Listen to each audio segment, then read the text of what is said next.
All right, Poppa's House fans, we're talking season 1, episode 11, Dirty Laundry. Um, Originally, I thought that, you know what, I'll just do what I did last week. I'll just let a couple episodes pile up, then I'll do 2 reviews at once. It just seemed like the best way to do it. However, I just so happened to wake up early today. It's supposed to snow today, tomorrow, and Thursday. So I just been, getting stuff ready around the house, like washing clothes and, washing dishes in case the water freezes. I don't have to, worry too much about it. But yeah, I just so happened to get online and I saw the video was uploaded and I'm like, well, I'll go ahead and watch it. And truth be told, I'm glad I did. It was actually pretty good. I give it a solid 8 out of 10. And let's go into the synopsis here. Junior and Poppa's relationship hits a rough patch when Junior agrees to film a commercial for JJ, his father-in-law, foam roller company, only to be ridiculed by Poppa on the podcast. This is a very good episode because I feel like a lot of us can relate to, a parent or parent shaming you for something, whether it be your dream or simply because maybe you're not doing a job that they feel is good enough, so to speak. And yet again, this is one of those episodes where Junior and Poppa come to heads about something, but by the end of it, stubborn Poppa comes around and does apologize to it. Not only apologizes to his son, but tells him about his past in a way where they understand each other a bit more. Not condoning the way Poppa acts, but it's a new sense of understanding as to why he is the way he is. Now, before we get into the actual breakdown, make sure you take a moment to hit the thumbs up button to show you like the video. Follow me on social media. Links are in the description below. Hit subscribe and hit that bell icon and select all. That way you don't miss out whenever I post content on the channel. So, simply put, JJ comes over to Junior and begrudgingly recommends him as a director for a new commercial that he needs to put together in 2 days for his foam roller company, which looks like let's just say a vibrator, and works like one too. But simply, I mean, when I first saw it, I thought it looked like a piece of coral from an episode of SpongeBob.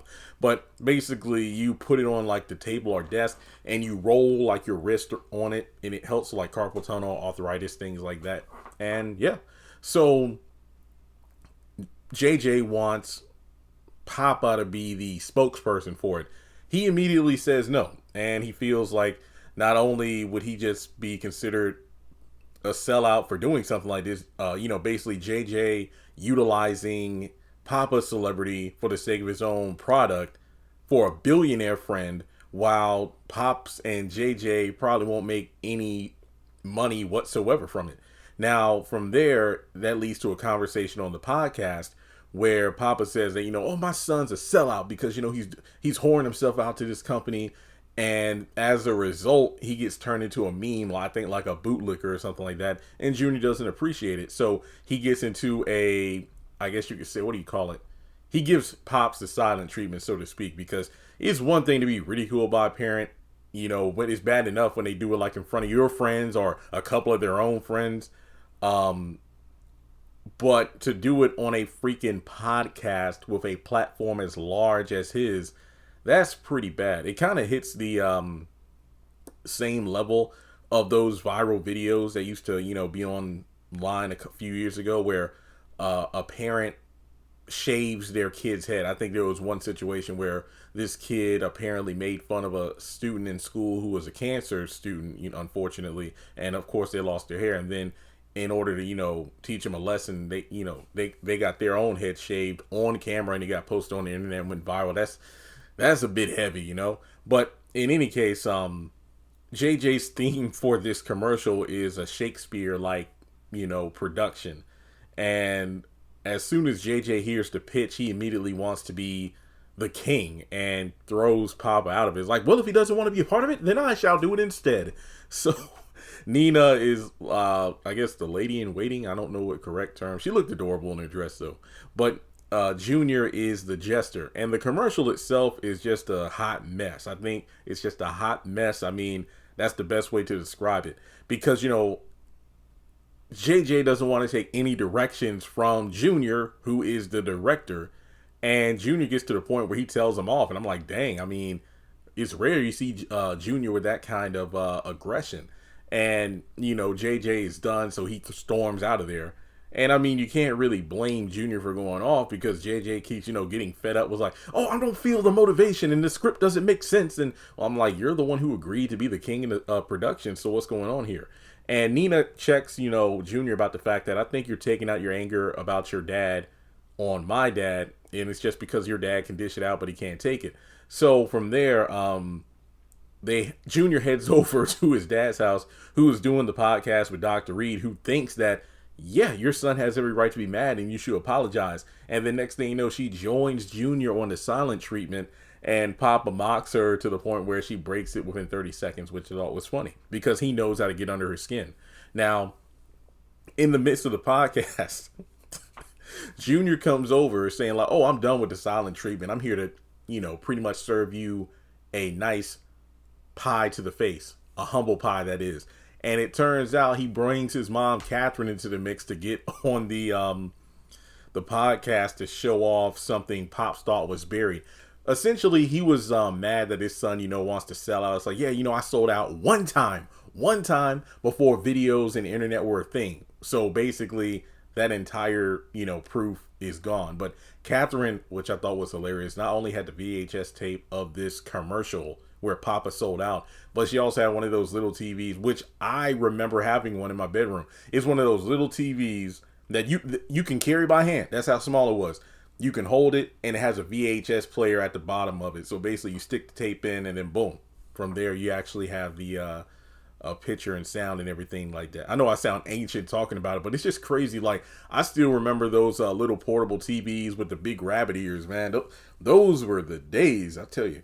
Okay, yeah, I'm 33 now. I sound like an old man. Who am I, Poppa? Okay, sorry about that. Anyway, so she puts the TV on and plays the tape. It's essentially Pops back in the, the late 80s, DJing, and he was promoting, I believe, like a toilet cleaner.